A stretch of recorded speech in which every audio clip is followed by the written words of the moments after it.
What were Lincoln's plans for Reconstruction after the Civil War?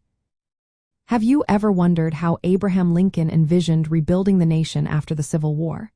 His plans for Reconstruction were both thoughtful and strategic.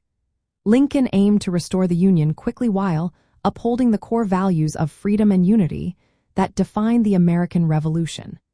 His approach was lenient, focusing on reconciliation rather than punishment for the Southern states that had seceded. One of Lincoln's key proposals was known as the 10% Plan.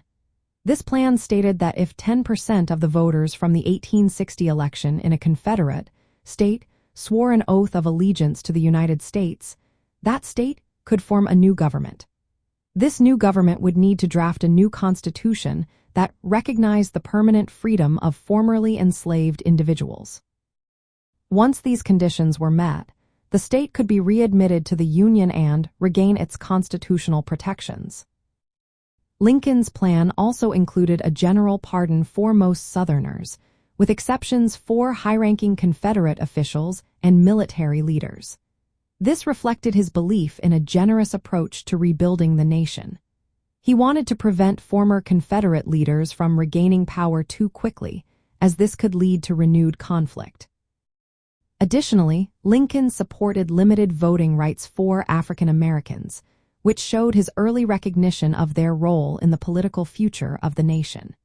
His vision for Reconstruction was rooted in advancing freedom while preserving the Union without harsh retribution.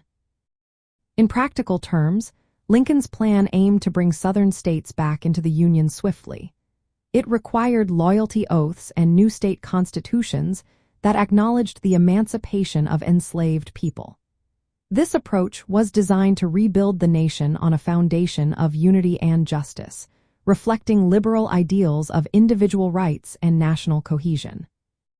To summarize, Lincoln's Reconstruction plan emphasized a quick restoration of the Union through a loyalty oath from 10% of voters in former Confederate states. It called for new state governments and constitutions recognizing the freedom of formerly enslaved individuals.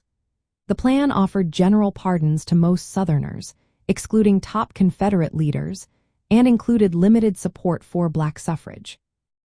Overall, it aimed to preserve the principles of freedom and equality that were foundational to the American Revolution.